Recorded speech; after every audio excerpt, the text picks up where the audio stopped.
Hello guys, मैं रोज़।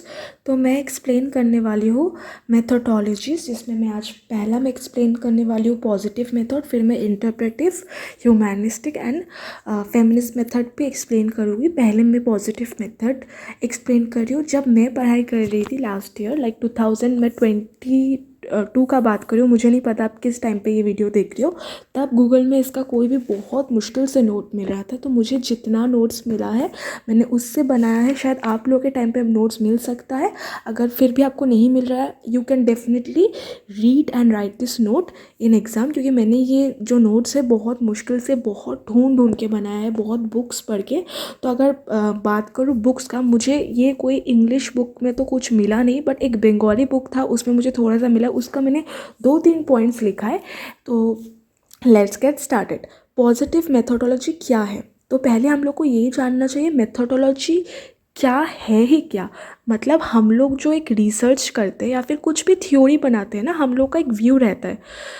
उस view को हम लोग मेथोडोलॉजीज बोलते हैं, या फिर हम लोग एक चीज़ ध्यान में रखे हुए बनाते हैं। जैसे कि मैं एग्जांपल देना पसंद नहीं करती, बट स्टिल मैं दे रही हूँ। जब जैसे कि नॉन वेज लोग या वेजिटेरियन लोग, नॉन वेज लोगों के दिमाग में रहता है कि हम लोग को नॉन वेज खाना है, और वेज वाले लोगों के दिमाग में रहता है हम लोग को वेज खाना है। दोनों लोग मतलब कभी ये नहीं होता है वेज वाले लोग नॉन वेज खा रहे हैं। वैसे ही सेम पॉजिटिव जो मेथोडोलॉजी है, उसमें लोग एक चीज़ ध्यान में रखते हुए थ्योरी बनाते हैं, और उसी थ्योरी के बेसिस पे वो लोग रिसर्च करते हैं, वो लोग सब कुछ बनाते हैं।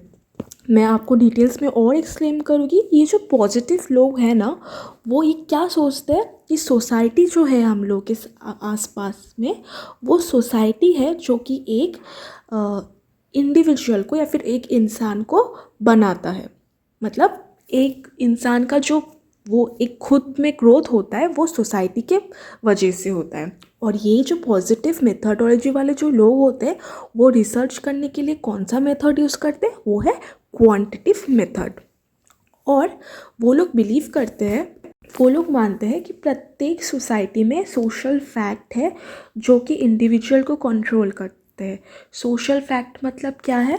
जैसे कि आप बोल सकते हो कल्चर, नॉर्म्स, रिटन या फिर अनरिटन, वो सब चीज़ें हैं जो कि हम एक इंसान को कंट्रोल करते हैं। और वो जो कंट्रोलिंग चीज़ है ना, वो चीज़ से एक इंडिविजुअल शेप होता है। इंडिविजुअल का जो एक्शन होता है, वो मतलब एक इंडिविजुअल कैसे रिएक्ट करता है, उसके सोशल फैक्ट के बेसिस पे रिएक्ट करता है। और ये लोग मानते हैं कि एक इंसान जो रिएक्ट करता है फिर कुछ भी करता है, वो उसके सोशलाइजेशन, बड़े होने के टाइम पे उसके घर वाले या फिर सोसाइटी ने उसको जो सिखाया है, उसी बेसिस पे एक इंसान रिएक्ट करता है। मतलब इस जो मेथोडोलॉजी का मेन काम है, जो लॉज है जो कि हम लोग देख नहीं पाते हैं, वो उसको स्टडी करना कि एक ह्यूमन बिहेवियर को क्या क्या लॉज है जो कि ह्यूमन बिहेवियर को गवर्न करता है। या फिर हम लोग बोलते हैं कि अगर नेचुरल वर्ल्ड में कुछ भी चीज़ होता है, लाइक अर्थक्वेक होता है, तो साइंटिस्ट लोग स्टडी नहीं करते कि किस लिए हुआ है, ज़रूर कुछ हुआ होगा। वैसे ये जो पॉजिटिविस्ट है, वो स्टडी करता है कि एक इंसान ने एक एक्शन किया है, वो किस लिए किया है। मतलब उसको ज़रूर सोसाइटी ने उसको कुछ बोला होगा, या फिर सोसाइटी के चीज़ को ध्यान में रखते हुए उसने ये एक्शन किया होगा। और ये जो पॉजिटिविस्ट लोग हैं ना, वो लोग क्वांटिटिव मेथड यूज़ करते हैं स्टडी करने के लिए, ठीक है। क्योंकि ये मतलब ये मेथड स्टडी करने के लिए, क्वांटिटिव मेथड आपको पता है ना क्या है, जिसमें आपको ज़्यादा नहीं स्टडी करना पड़ता। क्वांटिटिव मतलब बेसिक ऊपर ऊपर से स्टडी करना। अगर डिटेल्स में आगे जैसे कि ऑब्जर्वेशन, वो सब होता है क्वालिटेटिव, बट ये सिर्फ क्वांटिटी में फोकस करता है। तो इसके बारे में भी आपको बताऊंगी। तो सिर्फ ये क्वांटिटिव मेथड लेके स्टडी करता है। बताती हूँ क्वांटिटिव मेथड में क्या क्या पढ़ता है। जैसे कि सोशल सर्वे पढ़ता है, सर्वे आपको पता है। फिर स्ट्रक्चरल क्वेश्चन मतलब जो हम लोग पहले से ही डिज़ाइन करते हैं क्वेश्चन, उसको पूछते हैं डायरेक्ट, वहाँ पे सोच के नहीं बनाते, उसको बोलते हैं स्ट्रक्चर क्वेश्चन।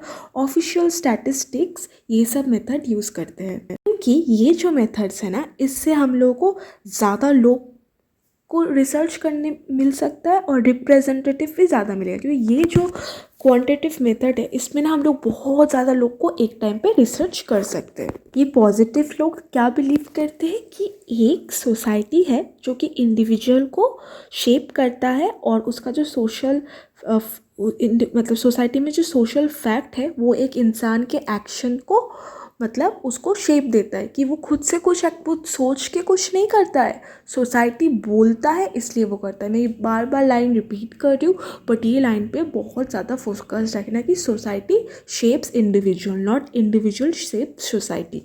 तो ये जो पॉजिटिव लोग हैं ना ये ज़्यादा स्ट्रेस करते हैं, मैंने बोला क्वांटिटेटिव रिसर्च को, क्योंकि इसमें क्या होता है ना, लार्ज स्केल सर्वे हम लोग कर सकते हैं, जो कि मैंने पहले भी बोला था, आप इसको लिखना एग्ज़ाम पे।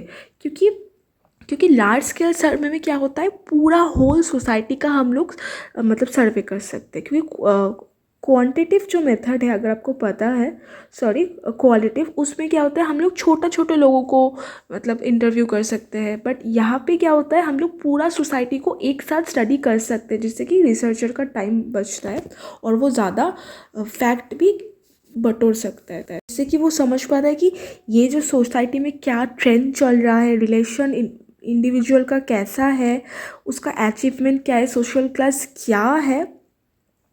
क्योंकि ये टाइप की जो सोशियोलॉजी है ना, ये इंटरेस्ट रखते हैं कि सोशियोलॉजी में ट्रेंड कौन सा चल रहा है, कौन सा पैटर्न चल रहा है, ये सब में ये लोग ज़्यादा फोकस करते हैं। ये जो नोट्स है ना, आप इसको प्लीज़ मेंशन कीजिएगा, प्रत्येक लाइन मुझे पता है आप लोगों को लग रहा है कि सेम ही बोल रही है, बट नहीं, प्रत्येक लाइन में एक एक वर्ड अलग है। अगर आप ध्यान से पढ़ोगे तो आपको समझ में आएगा कि ये सब जो टॉपिक है ना इसमें बहुत कम नोट्स बनता है, तो आपको ना हर एक छोटा छोटा चीज़ मेंशन करना पड़ेगा। क्योंकि आप देखिए मेरा हर एक लाइन में शायद 2-3 वर्ड्स आपको सेम लगे, बट मीनिंग थोड़ा डिफरेंट है।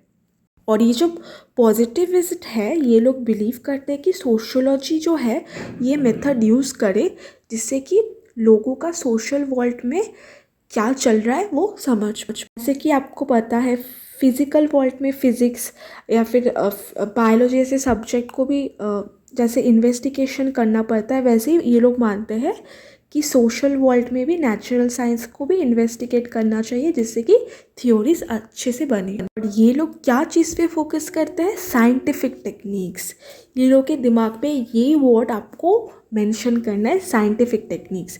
ये लोग फोकस करते हैं साइंटिफिक टेक्निक्स पे और उसके प्रोसीड्यूर्स पे। ये लोग क्या मानते हैं कि साइंटिफिक टेक्निक्स यूज़ करने से, जैसे कि साइंटिस्ट ने लॉज अनकवर किया है कि फिज़िकल वर्ल्ड में क्या चीज़ें है, मतलब किस लिए क्या चीज़ होता है, जैसे अर्थ क्यों होता है, रेनबो क्यों होता है, वैसे ही मतलब सोशियोलॉजी भी समझ पाती है कि सोशियोलॉजी में एक सोशल एक्शन किस लिए होता है और क्या चीज़ इन्फ्लुएंस करता है एक चीज़, मतलब एक सोशल एक्शन होने के पीछे क्या चीज़ काम कर रहा है। ये लोग क्या चीज़ पे फोकस करते हैं कि दो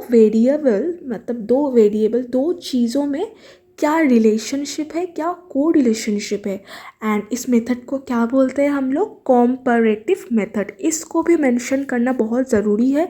मैं प्रत्येक लाइन जो बोल रही हूँ please mention this in exam. ये जो पॉजिटिविस्ट है ना ये लोग मानते हैं कि जब हम लोग क्वालिटेटिव रिसर्च करते हैं ना, तब क्या होता है हम लोगों को सिर्फ फैक्चुअल नॉलेज मिलता है, जैसे कि ऑब्जर्वेशन, ये सब से हम लोग को फैक्चुअल नॉलेज मिलता है। इस सब रिसर्च में क्या होता है, जो रिसर्चर का रोल होता है वो लिमिटेड रहता है, मेन जो काम रहता है वो एक्टर का रहता है। बट हम लोग का क्वांटिटेटिव रिसर्च में मेन रोल रिसर्चर का भी रहता है, मतलब इक्वली रोल रहता है, समझे। ये रिसर्च में क्या होता है, जो रिसर्चर रहता है उसका रोल बहुत लिमिटेड रहता है, प्लस उसको डाटा कलेक्ट करने में उसको जो वो चाहता है वो शायद उसको कभी कभार ना मिले। इस मेथड को हम लोग बोल सकते हैं ऑब्जेक्टिव वे, क्योंकि इसमें मतलब रिसर्चर का खुद का ऑब्जेक्टिव काम कर, क्योंकि वो सोच के है कि मुझे ये चाहिए तो ये चाहिए, इसलिए उसको वो सब स्टेप्स फॉलो करता है। बट अगर आप देखोगे ऑब्जर्वेशन या फिर मैंने जो बोला क्वालिटेटिव रिसर्च में, उसमें कि रिसर्चर का खुद का नहीं चलता। जो पॉजिटिव्स है वो लोग क्या बिलीव करते हैं कि एक ह्यूमन का नेचर या फिर बिहेवियर ऑब्जेक्टिव है और उसको साइंटिफिकली मेजर करना चाहिए, मतलब विथ स्टेप्स एंड प्रोसीड्योर। जो क्वांटिटेटिव मेथड है वो क्या करता है, वो एम्फसाइज करता है ऑब्जेक्टिव मेजरमेंट में, जैसे कि number, statistical, mathematical and numerical analysis. Okay, तो ये सब एग्जाम्स में लिखना है, मेंशन करना है। ओके गाइस, जो पॉजिटिव रिसर्चर है ना, वो लोग, उनका जो गोल होता है कि एक चीज़ का पैटर्न, रिलेशनशिप स्टडी करना, सोशल फैक्टर स्टडी करना, जो कि एक रिसर्चर को हेल्प करता है एक्यूरेट प्रेडिक्शन सोसाइटी के बारे में, या फिर सोसाइटी में जो चेंज हो रहा है वो सब स्टडी करने के लिए। और पॉजिटिव मानते हैं ये सब चीज़ों को स्टडी करने का बेस्ट तरीका कौन से मेथड से है, क्वांटिटेटिव मेथड से। ठीक है, और क्वांटिटेटिव मेथड क्या करता है, ये पॉजिटिव रिसर्चर को अलाउ करता है कि डाटा कलेक्ट करने को, मैंने पहले भी बोला है, लार्ज स्केल में मतलब कौन सा डाटा सेट, ट्रेसिंग पैटर्न्स, या फिर मतलब को relation, finding cause and effect, ये चीज़ भी मतलब आप मेंशन करिएगा कि positive focus on cause and effect relationship और थ्रू स्टैटिस्टिकल एनालिसिस। मैंने तीन मैं लास्ट में कीवर्ड मेंशन कर दूँगी जो आपको मेंशन करना ही है। और सम ऑफ द मतलब मैं कुछ प्राइमरी मेथड्स बोल देती हूँ जो कि रिसर्चर यूज़ करते हैं, पॉजिटिव सोशोलॉजिस्ट यूज़ करते हैं फॉर दिस टेक्निक्स। तो कि जैसे कि लैबोरेटरी एक्सपेरिमेंट, क्यों लैबोरेटरी एक्सपेरिमेंट, क्योंकि यहाँ पे जो कंट्रोल है वो रिसर्चर के पास रहता है। Social survey, structural questionnaire and polls, ये अगर आपको 15 मार्क्स का मतलब क्वेश्चन दिया है तो आप ये चीज़ को डिफाइन भी कर सकते हो, बट सिर्फ मैंने यहाँ पे नाम लिखा है। बट अगर आप एक्स्ट्रा पढ़ते हो तो फिर ये लैबोरेटरी एक्सपेरिमेंट, सोशल सर्वे, इसको डिफाइन भी करना। तो जो मेन एम रहता है पॉजिटिव मेथड लोगों का कि कलेक्ट ऑब्जेक्टिव कलेक्ट करना एंड न्यूमेरिकल डाटा को कलेक्ट करना एंड एनालाइज करना। और कुछ मतलब पॉजिटिव का मतलब एडवांटेजेस भी है, तो मैं एडवांटेजेस आपको एक एक करके बताती हूँ। ठीक है, ये क्या करता है, इससे सोशल स्ट्रक्चर या फिर मतलब सोशलाइजेशन प्रोसेस है, इंडिविजुअल का जो बिहेवियर वो हम लोग आसानी से समझ पाते हैं कि हाउ एक इंडिविजुअल का सोशलाइजेशन एंड सोशल स्ट्रक्चर एक इंडिविजुअल का एक्शन शेप करता है। फोकस करता है ऑब्जेक्टिव पे जो कि हाईली रिलायबल है और मतलब हम लोग का जो रिसर्च है उससे ज़्यादा हेल्प करता है। ये जो है इससे क्या होता है, सोसाइटी में जो ट्रेंड्स, पैटर्न, को रिलेशन चलता है उसको हम लोग आइडेंटिफाई कर सकते हैं। और ये क्या करता है, लार्ज सैम्पल यूज़ करते हैं जिससे कि वाइडर पॉपुलेशन को स्टडी कर सकते हैं, हायर रिप्रेजेंटेटिव इनको मिले। और ये स्टैटिस्टिकल एनालिसिस करते हैं जिससे कि रिसर्चर प्रेडिक्शन कर पाए, मतलब and data collection method, survey, questionnaire, मैंने ये पहले ही बता दिया आपको। और इस मेथड का ना क्रिटिसिज्म भी बहुत ज़्यादा है जो कि मैं आपको बताती हूँ। मतलब ये जो है क्रिटिसिज्म मैं बोल रही हूँ, आप थोड़ा डिटेल्स में जो मैंने नोट्स लिखा है वो पढ़ना, मैं शॉर्ट में आपको एक्सप्लेन कर रही हूँ। ये लोग बोलते कि क्रिटिसिज्म है कि टू पैसिव है, कि आप एक इंडिविजुअल के बिहेवियर को कैसे प्रेडिक्ट करते हो कि इसलिए वो कर रहा है, शायद उसका दिमाग भी चल सकता है, आप कैसे प्रेडिक्ट कर सकते हो। और मैंने पहले भी बोला ये लोग ऑब्जेक्टिव वे बिलीव करते हैं, बट इंटरप्रेटिव जो है, जो कि बिलीव करते हैं कि एक जो इंसान कम करता है वो अपने खुद के दिमाग से करता है, वो लोग बोलते हैं कि ये लोग बहुत सब्जेक्टिव है। ये मतलब मतलब ये लोग बोलते हैं कि everyone has a subjective reality, हमेशा ऑब्जेक्टिव पे फोकस नहीं करना चाहिए। कि मैंने बोला कि ये लोग जो डाटा कलेक्ट करते हैं कि ये ऐसे ही कलेक्ट कर सकते कि इसके पीछे का रीज़न कि एक इंसान ने, कि जैसे कि क्वेश्चनर ये पूछते येस नो रहता है, तो ये इसने येस क्यों टिक किया, इसने नो क्यों टिक किया, वो रीज़न जानने का ये लोग कोशिश नहीं करते। तो ये बहुत इंटरप्रेटिव है, ये डाटा को ज़्यादा एनालाइज नहीं करते। जो स्टडी है ये बहुत इनफ्लेक्सिबल है, क्योंकि इसमें ना आप डिटेल्स में चेंज नहीं कर सकते, क्योंकि आपने एक थ्योरी बना लिया है और आपने इतना स्टडी मतलब ये आपके हाथ में तो नहीं है, क्योंकि आपने तो टॉपिक रिसर्च कर लिया है जो सर्वे फर्वे से, आप उसको कैसे चेंज करोगे। अगर आप चेंज करना चाहते हो तो आपको पूरा चेंज करना पड़ेगा स्टार्टिंग से, आप मिडिल में चेंज नहीं कर सकते। यूजुअली ये लोग ना बायस नहीं होते, बट शायद ये लोग मेथड में या फिर करेक्शन पे या फिर इंटरप्रेटिव में थोड़ा गलती कर सकते हैं। और मैंने बोला कि ये लोग जो है लैबोरेटरी एक्सपेरिमेंट करते हैं, तो यहाँ पे लोगों को ना फोकस, मतलब लोगों पे फोकस ज़्यादा रहता है कि लोग कॉन्शियस हो जाते हैं। ये लोग आर्टिफिशियल एनवायरनमेंट में स्टडी करते हैं, जैसे कि मैंने पहले भी बोला है, जैसे कि क्वालिटेटिव होता है वो नेचुरल एनवायरनमेंट में स्टडी करता है, बट ये लोग आर्टिफिशियल एनवायरनमेंट जैसे कि लैबोरेटरी फैब्रेटरी बना के स्टडी करते हैं, जिससे कि इंसान का ह्यूमन एक्शन या फिर थिंकिंग या फिर आंसर थोड़ा मतलब इसमें मतलब ये करता है, मतलब इफ़ेक्ट होता है। इनका जो मतलब रिज़ल्ट निकलता है, इससे ये लोग ज़्यादा मतलब हाइपोथेसिस गेट करते हैं, या फिर इससे एक दूसरा थ्योरी भी निकल सकता है। ये सब आप नोट से पढ़ लेना, मैं ज़्यादा एक्सप्लेन नहीं कर रही हूँ। यहाँ पे जो पॉजिटिव है वो ह्यूमन इंटरेस्ट पे फोकस करता है, नहीं कि एक इंसान जो रिएक्ट कर रहा है वो खुद के बेसिस पे या फिर खुद पे सोचने से भी कर सकता है, हमेशा सोसाइटी उसको शेप नहीं करता है। ये लोग इंडक्टिव डिडक्टिव अप्रोच भी स्टडी करते हैं। बेसिकली मेन क्रिटिसिज्म यही है कि ये लोग ज़्यादा सोसाइटी के बारे में स्टडी करते हैं, और इनका जो स्टडी होता है वो नेचुरल सेटिंग में नहीं होता है।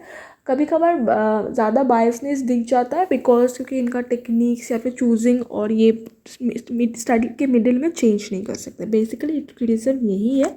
इनका फीचर्स मतलब फीचर्स लिखा है कि अनबायस है, नो पर्सनल इन, ये मतलब कुछ पर्सनल ये लोग नहीं, जैसे कि ऑब्जर्वेशन में कभी कभार क्या होता है, जो रिसर्चर होता है वो खुद का व्यूज़ भी लगा देता है, बट यहाँ पे कुछ नहीं, ये सब्जेक्टिविटी भी फोकस करता है। मतलब sorry, no subjectivity, only objective पे फोकस करता है, रियलिटी पे फोकस करता है, कुछ बनावटा नहीं लिखता है। ये लोग कॉमन सेंस पे नहीं फोकस करते, ये लोग साइंस पे फोकस करते हैं, क्योंकि ये लोग समझते हैं कि कॉमन सेंस में कभी कभार बायसनेस हो जाता है। एम्पेरिकली ऑब्जर्व मतलब स्टडी करते हैं। इंडक्टिव रीजनिंग ये सब मैंने मेंशन कर दिया है, फिर भी अगर आप चाहो तो अलग अलग से इसको मेंशन कर सकते हो, मतलब पॉइंट्स बना के। इसका मैं एक एग्जांपल भी दे रही हूँ, प्लीज़ आपको इसको एग्जाम में मेंशन करना है। लीज रोज एंड बॉब ने ये एग्जांपल दिया था कि ये लोग पॉजिटिविस्ट लोग क्या मानते हैं कि एक फैमिली का जब ब्रेकडाउन होता है ना, तो इसलिए क्राइम रेट बढ़ता है, एंड क्या होता है इससे, जैसे कि इंटरप्रेटिव लोग क्या मानते हैं कि एक क्रिमिनल जो मतलब क्राइम क्या है उसके खुद के बेसिस पे क्या है ना, बट ये लोग मानते हैं कि नहीं, वो क्राइम कर रहा है क्योंकि उसके फैमिली में ब्रेकडाउन हुआ, इसलिए। ये नहीं सोचते कि अरे इसके दिमाग में तो है ही ये व्यू इसलिए काम कर रहे हैं, नहीं, ये लोग एक मतलब चीज़ का बैक स्टोरी देखते कि अरे इसके साथ ऐसा हुआ था, सोसाइटी ने ऐसा किया था, इसलिए फैमिली इसका टूट गया था, इसलिए ये क्राइम कर रहा है। तो ये एग्जाम्पल किसने दिया था? लीज रोज एंड बॉब ने। तो यहाँ पे फिर मैं लास्ट में आप लोगों को कुछ बातें बताना चाहती हूँ जो आप मेंशन करोगे इस मेथड को लिखने के टाइम। अगर आपको बोला जाए कि पॉजिटिव मेथडोलॉजी फॉलो करके मतलब कौन कौन से जो सोशोलॉजिस्ट है उसने थ्योरी बनाया है, तो फिर आप मेंशन करना अगस्ट कॉम्टे को। आप अगस्ट कॉम्टे के पॉजिटिव मेथड से भी कुछ कुछ पॉइंट ले सकते हो, जैसे कि कॉज इफेक्ट रिलेशनशिप पे वो फोकस करते थे, वो मतलब सोसाइटी को स्टडी करना चाहते थे साइंटिफिकली, ये सब आप मेंशन कर सकते हो। आप एमिली डर्खेम के बारे में मेंशन कर सकते हो, वो भी सोशल फैक्ट, सुसाइड, ये सब उसने क्या बोला है सुसाइड में, कि सुसाइड इंसान खुद के सोचने से नहीं करता है, क्योंकि सोसाइटी में उसका जो कभी कभार सोसाइटी में मिल नहीं पाता, या फिर कभी कभार ज़्यादा मिल जाता है, उसके वजह से करता है। ठीक है, तो ये दो थिंकर्स का नाम आप मेंशन कर सकते हो, एंड इनकी थ्योरी के बारे में भी आप थोड़ा लिख सकते हो। एंड जो मैंने मेथड्स मेंशन किया उस मेथड को भी थोड़ा थोड़ा डिफाइन कर सकते हो, एग्जाम्पल अच्छे से मेंशन करना। और मुझे नहीं लगता इससे ज़्यादा आपको मेंशन करना चाहिए। पॉजिटिव मेथड का बेसिक कॉन्सेप्ट ये है कि ये लोग फोकस करते हैं कि सोसाइटी इंडिविजुअल के एक्शन की वजह से मतलब नहीं होता है, सोसाइटी के फंक्शन की वजह से इंडिविजुअल एक्ट करता है, और ये लोग साइंटिफिक मेथड को यूज़ करते हैं स्टडी करने के लिए, क्योंकि ये लोग फ़ैन होते हैं कि फिज़िकल साइंस के, क्योंकि ये लोग मानते हैं कि जैसे कि फिज़िकल साइंस को स्टडी करने के लिए साइंटिस्ट साइंटिफिक वे यूज़ करते हैं, वैसे ही नेचुरल मतलब सोसाइटी में जो चीज़ें हो रहा है उसको भी स्टडी करने के लिए हम लोग साइंटिफिक टेक्निक्स यूज़ कर सकते हैं। ये है बेसिक कॉन्सेप्ट। और बाकी जो मैंने बताया है वो आपको नीचे लिखना पड़ेगा भरने के लिए। Okay, thank you for watching. अगर मैंने कुछ गलत बताया है प्लीज़ डू लेट मी मतलब मुझे करेक्ट ज़रूर करना। एंड अगर आपको एक्स्ट्रा कुछ पता है then please do mention in the comment section. And thanks for watching.